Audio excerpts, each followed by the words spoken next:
his name, and he's joined us on the line. Sir, you're welcome to Eyewitness News. Thank you very much. How are you doing? Doing very well. So you're questioning the constitutionality or the constitutional process being adopted. Is it the case that the wrong articles have been quoted or the procedure itself is in error? Please share with us what your position is. Let me put this in proper perspective. First, good evening to your listeners. The Constitution is the supreme law of the land. Any conduct which is pursuant to the Constitution must follow the strict dictates of the Constitution. You will notice that the Office of the Special Prosecutor Act puts the Special Prosecutor on some equivalent level with the Court of Appeal judge. And to that end, the Court of Appeal judge, whose removal is governed by Article 146 of the Constitution, is automatically transferred to that of the Special Prosecutor. That reasoning is flawed because it means that you are adding on to the persons who are embraced by Article 146, the Office of the Prosecutor, when Article 146 has not been amended. To enable a reference to be made in respect to the Special Prosecutor for purposes of impeaching him or whoever the Special Prosecutor will be impeached under Article 146, they'll be compelling me to amend the Constitution on Article 289 and 290, especially because Article 146 is an entrenched provision. Under the circumstances, the reference by the President, unfortunately, is constitutionally flawed. The reference or the call upon by the Chief Justice to the Special Prosecutor is equally flawed, and the whole process is constitutionally deficit. The Special Prosecutor can be removed from office by other processes other than Article 146. That's essentially the crux of the submission I make in the article. Now, the crux of your argument is that the Special Prosecutor is equated to a Justice of the Superior Court as defined in Article 146. That is what the law setting up the office is done. Okay, but does that law also then prescribe the procedure for removal, which procedure says right to the President? That procedure, which has been set up under the law, is constitutionally deficit because the consequential effect is to enable Article 146 to cover the Special Prosecutor. But to do that, you have to amend Article 146 first, for Article 146 to include the Special Prosecutor. You cannot, by a standalone act of Parliament, suggest or indicate that the Special Prosecutor falls within the category of persons who can be impeached under Article 146. Article 146 is exhaustive and sets out the persons who can be removed. The Special Prosecutor is not mentioned there, and therefore the process is constitutionally flawed. What you're actually doing is attacking the very article or the very act that created the Office of Special Prosecutor, which means that is it the entirety of the act that will be null and void, or just the particular section that talks about equating the SP with a judge of the Superior Courts and also dictating the removal procedure? Equating an SP with the Justice of the Court of Appeal is not a problematic issue for me, insofar as perhaps terms of his salary or some immunity. It's not a problem for me per se. It does not concern me presently. It is the removal process which is the subject matter of dispute. Can we have a situation where a Special Prosecutor who is not known to the Constitution per se and Article 146 can be removed by that process? My answer is in the negative. It certainly cannot be the case. It's been an oversight. I'm not sure that the persons moving this process have paid attention to it, because this is what happens sometimes in the constitutional process. The Constitution is always a living organism capable of growth and development. So we share ideas and the Constitution grows. So this is an oversight. But clearly, Article 146 does not admit the Special Prosecutor for purposes of impeachment. How do we cure this? Well, the curing of this is by making legislation to remove the Special Prosecutor through other means than Article 146. I'm concerned with triggering or activating a constitutional provision which has nothing to do with the office in question. That is the case study that I'm embarked on presently. So the solution could either be that Parliament amends the Act to say that the special prosecutor's powers are not equated with that of a justice of the Superior Court, or the act will be amended to read that the removal procedure for the SP is the same as dictated in 146 of the Constitution. No. To be able to arrive at the conclusion that the special prosecutor can be removed, you will have to amend the Constitution. If you amend the Constitution under Article 289 and then 290 of the Constitution, only then will you be able to get the special prosecutor to be impeached under Article 146. And you have to keep a thing in mind. Article 146 is an entrenched provision, which, if it's an amendment, will require referendum. So it's a costly process. It's a tedious process, and the Constitution never envisaged the office of the special prosecutor, especially because at the time the Constitution was being promulgated, the office had not even come into effect. It's a simple, plain, rather categorically, to put it clearly and precise terms. Article 146 does not address the special prosecutor. He cannot be put in that bracket. Because amending Article 146 would be tedious and expensive, that's why I'm looking at amending the act instead, which would be an easier work that can be done by Parliament. So an amendment could be brought, which amendment would then say we are no longer equating the special prosecutor with that of a justice of the Superior Court.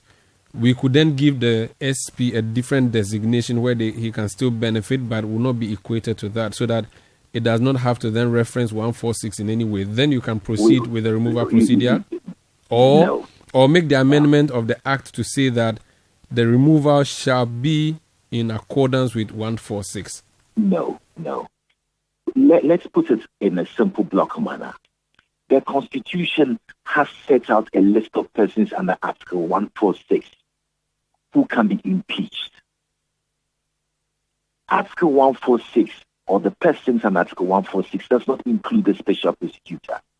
Parliament cannot, by backdoor legislation, amend Article 146 unless they pass legislation consequent to Article 289 and 290 with respect to amending Article 146. But a standalone Act of Parliament on its own cannot fulfill that process. I'm saying that the removal of the public, especially the prosecutor, can be done through other less tedious means. He is not an officer that falls within Article 146, and there's really no basic need. The problem that has arisen is because by equating and putting on the level of a justice of the Court of Appeal, we have assumed that his removal is also a constitutional issue. For present purposes, the issue in dispute is whether or not a special prosecutor can be impeached under Article 146. And I say to you that on the authorities, on the record, on the settled practice, on the very literal text of the Constitution, the special prosecutor cannot be caught within that bracket, and the process is therefore constitutionally flawed. The last time we saw an impeachment of this nature, it was against Charlotte Osei, who was then heading the Electoral Commission. The petitioners went under the same procedure to have her removed. Would you say now that in hindsight, that... Okay, I think we lost him there. We'll try to see if we can reconnect with him to proceed with this particular conversation. This is Eyewitness News on 97.3 Citi FM. Let me read for you the Article 146 that he referenced, which is Article 146 of the Constitution. It says, a justice of the Superior Court or a chairman of the regional tribunal shall not be removed from office except for stated misbehavior or incompetence or on ground of inability to perform the functions of his office arising from infirmity of body or mind. Clause 2 says, a justice of the Superior Court of Judicature or a chairman of the regional tribunal may only be removed in accordance with the procedure specified in this article. Clause 3 says, if the President receives a petition for the removal of justice of a superior court other than the Chief Justice, or for the removal of the chairman of a regional tribunal, he shall refer the petition to the Chief Justice, who shall determine whether there is prima facie case. Clause 4 says, where the Chief Justice decides that there is a prima facie case, he shall set up a committee consisting of 3 justices of the superior courts or chairmen of the regional tribunals or both, appointed by the Judicial Council, and 2 other persons who are not members of the Council of State, nor members of Parliament, nor lawyers, and who shall be appointed by the Chief Justice on the advice of the Council of State. Clause 5 says the committee appointed under Clause 4 of this article shall investigate the complaint and shall make its recommendation to the Chief Justice, who shall forward it to the President. Clause 6 says where the petition is for the removal of the Chief Justice, so this is not relevant now because we're talking about the SP whose powers are equated to a Justice of the Superior Court, not necessarily the Chief Justice. So the procedure is highlighted there in Article 146, and Kwame Kufuor is explaining there that he believes that the decision or the plan to remove the SP is not what do you call it? Is not in line with the Constitution, so it's null and void because it is inconsistent with the dictates of the Constitution. I was going to ask him if he thought that the removal of Charlotte Osei perhaps was also unconstitutional because the Article 146 is what was used. Now, she was chairperson of the Electoral Commission. Does the rule apply differently? Meanwhile, there's another advice that I'm getting here where so a lawyer has sent me a message saying that Article 146, strictly speaking, is not engaged, and that the legislation being talked about is the OSP Act. So a relevant portion of the OSP Act that talks about the removal of the Special Prosecutor, Section 15.1 says, the Special Prosecutor shall not be removed from office except for A, stated misbehavior or incompetence, B, incapacity to perform the functions of the office by reason of infirmity of body or mind, C, willful violation of the official oath or oath of secrecy, and D, a conduct which brings or is likely to bring the office of the Special Prosecutor into disrepute, ridicule, or contempt, or is prejudicial or inimical to the economy or security of the state. Clause 2 says, subsection 2 says, a person who seeks to remove the Special Prosecutor from office shall submit a petition to the President. 3. Where the President receives a petition for the removal of the Special Prosecutor, the President shall within 7 days refer the petition to the Chief Justice, who shall within 30 days determine whether there is a prima facie case. 4 says, where the Chief Justice determines that there is a prima facie case, the Chief Justice shall within 14 days set up a committee consisting of a chairperson who is a Justice of the Supreme Court, a lawyer of at least 15 years standing at the bar, and one other person with expertise in investigations. Clause 5 says the committee shall within 90 days investigate the matter and make its recommendation to the President through the Chief Justice. The President shall act accordance with the recommendations of the committee. Now, this sounds similar to the dictates of the Constitution, but it's not the same. Let me put it back to Kwame Kufuor. We've got him back on the line. Sir, you're welcome back to Eyewitness News. I'm just reading the Section 15 of the OSP Act to my listeners, and I will ask you to comment. But before then, there's a question that says, what do you think of the removal of Charlotte Osei as chairperson of the EC at the time? The same Article 146 was invoked. Would you say with hindsight that perhaps the unconstitutionality you talk about now may have been the same scenario as of the time she was being removed? You have to read the Constitution as a whole and not in part. You realize that the Constitution specifically makes clear that the chairperson of the Electoral Commission or the Electoral Commission chair is somebody whose terms and conditions are the same as the Justice of the Court of Appeal. So you have to read that clause in conjunction with Article 446 in order to reach a holistic, commonsensical position. So if you look at Article 144, Clause 2 of the Constitution, it says that the chairman of the Electoral Commission shall have the same terms and conditions of service as the Justice of the Court of Appeal. That removal process of a person appointed under the Constitution, whose terms and service is the same as the Justice of the Court of Appeal, or by common sense logic and all practice, let the person fall under Article 146. But in a situation where the Special Prosecutor is not the one covered by the Constitution, the foundational block to put the Special Prosecutor within Article 146 will require an amendment of the Constitution to embrace the Special Prosecutor. That's a distinct difference. I have not seen, and I'm not sure it is public yet, the specific petition that was sent to the President, for which reason he forwarded same to the Chief Justice, the Chief Justice continuing or with the forwarding also to the SP. But I'm looking at the procedure for removal as stated in the OSP Act in Section 15, it Right. copies the language of Article 146, but That is correct. but it is not Article 146. Can we say then that we can rely on 15 to remove an SP, even though elsewhere we are told that he's equated? Can't we just rely solely on the law that was created for the OSP and not the constitution which predates the creation of the OSP? You put it this way, but the point is this. By sending it to the Chief Justice under Article 146, you are activating constitutional provisions which have nothing to do with Section 15 per se.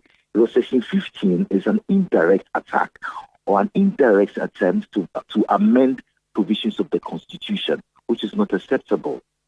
So you see that there's a rehearsal in Section 15 to imitate the provisions of 146. And it's for such reasons that the reference is sent to the Chief Justice.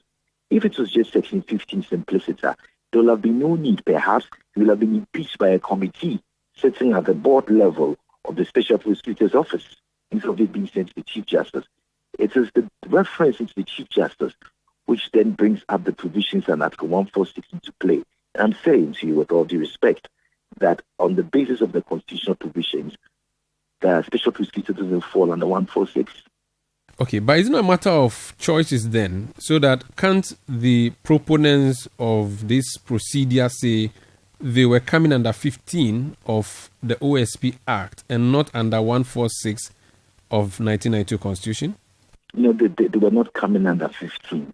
It is for such reason that they conveyed the petition to the Chief Justice. But 15 also says Yes. the petition should be conveyed to the Chief Justice. Yes, but the Chief Justice is asking for whether a prima facie case has been made under Article 146. No, the 15 also talks about prima facie case. Yes, but it is based on Article 146. And I'm saying that the Chief Justice has no role to play in this constitutionally. I'm just looking at the language of 15. 15 does not reference 146 in any way, and it's specific. I'm not saying that it does, with all due respect.